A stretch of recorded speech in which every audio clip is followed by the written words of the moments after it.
The Peter Schiff Show.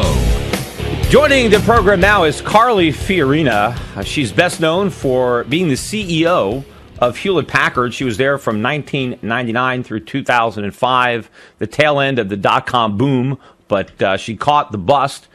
And before that, she worked for 15 years with AT&T before running their spinoff, Lucent, and then she moved from Lucent to Hewlett-Packard. But after she left Hewlett-Packard, she did have a foray into politics. She was an advisor to John McCain in 2008, and then she ran herself unsuccessfully in 2010 for Senate in California, trying to unseat Barbara Boxer. She ran for Senate the same year that I unsuccessfully ran for Senate here in Connecticut, but she's still active in politics. She chairs the organization, actually, that sponsors CPAC, the Conservative Union Foundation. I've recently started going to CPAC myself. Last few years I've been there. And more recently, she has launched a PAC Political Action Committee, trying to combat the false narrative. We've been talking about false narratives all day of the supposed Republican war against women. Carly, welcome to the Peter Schiff Show.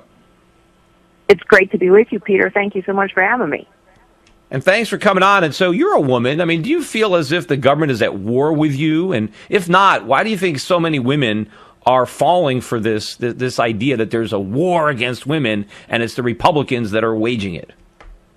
Well, first, I do think that liberal policies are demonstrably very bad for women. So thanks to Obamacare, women don't have access to their doctors anymore. They don't have access to their hospitals. They're losing access to their health insurance. Under this administration, more women are living in poverty than ever before. More women have left the workforce than ever before. But, of course, you don't hear any of those facts from Democrats. What you hear instead is that Republicans are waging a war on women because we're trying to deny women access to birth control. It's utterly false. It's a lie. Unfortunately, it works. So there are too many women who actually believe that propaganda because they're not being engaged in meaningful conversations by other women they know to say, hey, look, this is wrong. And, of course, it's also insulting to women. We are 53% of voters. We're half the nation. Every issue is a woman's issue. We think about a lot more than birth control. Yeah, I always thought it was very patronizing the way Democrats go after the female vote by basically saying you're just a bunch of helpless women and the government needs to protect you from everything because otherwise you can't succeed. It's very patronizing. But again, unfortunately, it works if people don't know and they get scared to death. I mean, if you listen to how the Democrats lay out this propaganda, it's very scary. Do you remember when the Hobby Lobby case came down, which of course had nothing to do with access to birth control and had everything to do with religious liberty? You had very prominent Democrats saying, oh, this is an example of the long arm of the Republican Party and business reaching into the bodies of women to deny them access to birth control. Wow. Does that sound scary? And so this project is all about engaging people at the grassroots level, because the other truth, Peter, is we get out-hustled on the ground by Democrats. And and I've mentioned on my show, I can never remember in my life, and, when I was in my 20s and dating, and, none of the women that I dated really had much money. I mean, we were students. I mean, you were just, but nobody ever had a problem with access to birth control. I mean, no one even thought about birth control being too expensive to buy. It was so inexpensive. Everybody had access to it. And to say that without government, people won't have access to something so affordable as birth control? To me, birth control was always very accessible. Women didn't have a problem with it. And if they couldn't afford it, hey, I'm sure I would have sprung for it myself. In fact, just about every young man will help out his, gal with birth control if it becomes a financial problem. Well, what's crazy about this is now women have access to free birth control. But what's interesting about that is it wasn't even part of the Obamacare legislation. This was a bunch of nameless, faceless bureaucrats, accountable to no one, elected by no one, who, after Obamacare was passed, wrote thousands of pages of regulation. And one of those regulations says, okay, you got to give women access to free birth control. Okay, there it is. point is, whether we agree with it or not, and I certainly don't, I mean, why not blood pressure medicine for free? Why not diabetes medicine for free? Whether we agree with it or not, to say that Republicans are trying to deny women access to birth control is a lie, but meanwhile, if we don't combat that, then we don't have the opportunity to talk to women about all the other issues they care about. Education, the economy, job creation, foreign policy. As a woman, I know that every issue is a woman's issue. We're half the nation. But I also know unless we deal with this on the ground, we are going to keep losing. Yeah, the reason, though, Carly, that they want to give out free birth control as opposed to something like free blood pressure that, men and women would get is they want to bifurcate the country. They want to make it a sex issue to say, hey, we're in favor of women and the the Republicans are not. And they're just trying to buy the votes of women with free birth control. So instead of having to pay for it, it's, hey, you get it for free. But they're trying to draw this racial divide and get women to vote Democrats by making it appear as if Republicans are anti-women. Well, I think that's exactly right. And it's part of the overall strategy of the Democratic Party and the liberals, which is identity politics and lowered expectations. So let's lower everyone's expectations about what's possible in this country. Let's play identity politics. The reality is that every wound in this nation is self-inflicted. We have all the potential we need, but it is being crushed by liberal policies. The truth is, it is liberals who are prepared to sacrifice other people's lives, other people's livelihoods at the altar of their ideology. However, we cannot win against this unless we get organized on the ground, we get out-hustled on the ground in election after election, and unless we face the fact that we have to start winning with women. And so that's what this project is really all about. Yeah, and we talk about this war on women, and in fact, there may in fact be a war on women, but it's not the Republicans, but the Democrats that are waging that war, and they're doing it for a reason. They're really doing it because the more they can, make women feel helpless and feel like they're victims, the easier it is to get their vote because now they can hold government up as the answer to their problems, and so you create this. Go ahead. No, I'm sorry. I didn't mean to interrupt you. I was to make your point, which is exactly right. Do you remember in the 2012 election, an election in which we got out-hustled on the ground big time? If you look at the number of field offices Obama had versus the number of field offices that Romney had. But do you remember the famous video, The Life of Julia? Wow, yes. What a depressing vision of a woman's life that was. Here's this woman, Julia, and every major event in her life revolves around government. It's such a depressing picture. And that's what they want you to think. They want you to believe that prosperity comes from government. Without government, we're all broke. But you are a classic example of a woman who succeeded, as far as if your definition of success is climbing the corporate ladder, becoming the CEO of a Fortune 500 company. Did you experience, the narrative is, everybody is exploiting the women, that they're getting paid, 67 cents on the dollar.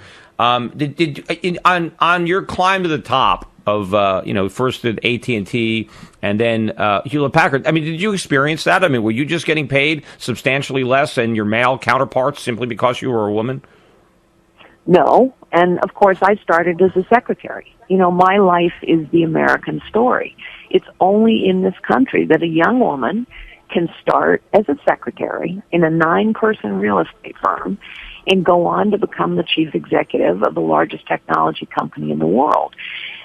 Women should get to choose their life and use their potential in the way that they feel is most appropriate. So whether it's being a stay-at-home mom or homeschooling your kids or being a CEO, women have enormous potential to live meaningful lives. Everyone in this country should have the opportunity to fulfill their potential. And that is why I have gotten politically active in the last several years, because liberal policies are crushing the potential of this nation, of individuals, of whole industries like energy. Bureaucracies crush potential. But ours was intended to be a citizen government. And if citizens won't stay engaged, get engaged and stay engaged, to turn our country in the right direction, then we're going to keep losing important elections. Yeah, and and of course we have a hugely important election coming up in November. We need to take the Senate back. We cannot leave Harry Reid in that job. Yeah, and obviously, if you can rise from secretary to CEO, there was nothing. Your sex did not interfere with that progress, and it's not like, look, not everybody can make that rise, but whether you're a man or a woman, you still can do it. It's just obviously not everybody has the ambition or the talent or the drive or the intelligence to make that journey. Not most people that probably start out secretaries, maybe they stay secretaries, or maybe they become the head secretary, or maybe they make it up. But the bottom line is that upward mobility is there. And there is nothing that stands in your way. But when the government comes in, and we can talk about this after the break, as I've alleged this and talked about this, and maybe you've experienced it, I think that to the extent that women do have a harder time succeeding, it's because of the government. It's because of all of the special privileges that they supposedly confer onto women that makes women less desirable as employees, that women and men might be less likely to want to hire or promote women because of the added baggage that they come with thanks to government. Because government makes it so easy for women to sue their employers for all sorts of things, employers might be more reluctant to hire them for fear of ending up on the wrong end of a lawsuit. All of the laws that Congress passes to protect women in the workplace, whether it's from gender-based discrimination or sexual harassment, that all of this stuff artificially increases the cost of hiring women, and therefore some employers are reluctant to hire them because they don't want to pay the additional cost. Well, look, we need to be honest and say that women sometimes face obstacles in the workforce. They do. On the other hand, you mentioned equal pay for equal work as one of those pieces of legislation that now the Democrats are trying to pass. Equal pay for equal work legislation was passed in 1963. Okay? If a woman is truly being discriminated against, she has legal recourse and she should use that. On the other hand, what is the greatest impediment, to make your point exactly? What's the greatest impediment to equal pay for equal work? It's called the seniority system. The seniority system pays for time in grade, not for performance, not for merit, but time in grade. And so if you're a woman, women are frequently last hired and first fired. That's just the data. What happens? You don't ever make time in grade. And guess who supports seniority systems? Unions, government bureaucracies, and Democrats support both of those. Yeah, I want to ask you, though, you as a CEO, all right, and you're a woman, I guess women can discriminate against women just as, I guess, the same as men can to the extent they could do that. But let's say there was a woman who worked for you, and you wanted to discriminate against her. How would you do that? I mean, how do you discriminate against a woman?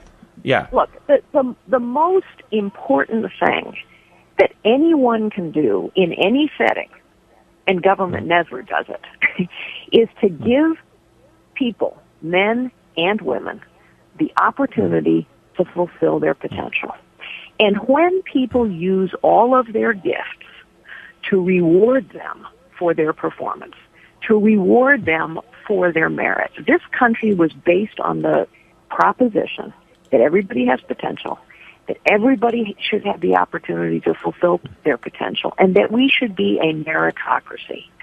So anyone who's smart knows if you want to get great work done, you give people an opportunity to use every one of their gifts. The problem is that government doesn't do that. Bureaucracies don't do that. And so you see now in this country today more women living in poverty, more women dropping out of the workforce.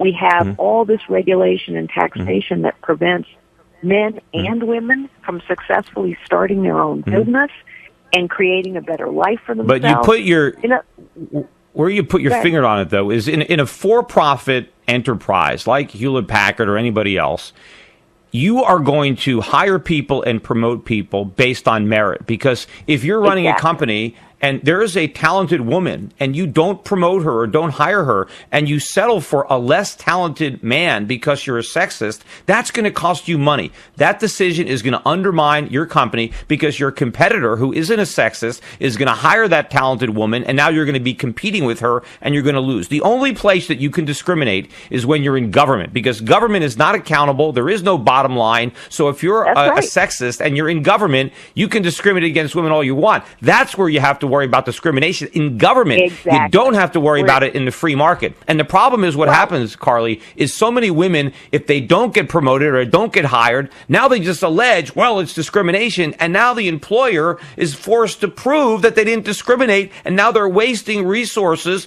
that they could better use investing in growing their business to defend some swift, frivolous lawsuit. And they may even lose it. You know, of course, government, to your point, government, because it is unaccountable, because there is no transparency, because you are promoted in government not based on performance, based on seniority. In that kind of setting, no transparency, no accountability, everything's based on time and grade. That's where you're going to have a problem. That's where merit doesn't count. But here's the thing. You and I can sit and talk about this and agree with each other as we are.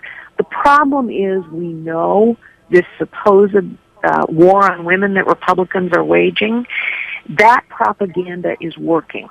And so we have to combat it. And that's why I started this effort. It's called the Unlocking Potential Project, up-project.org.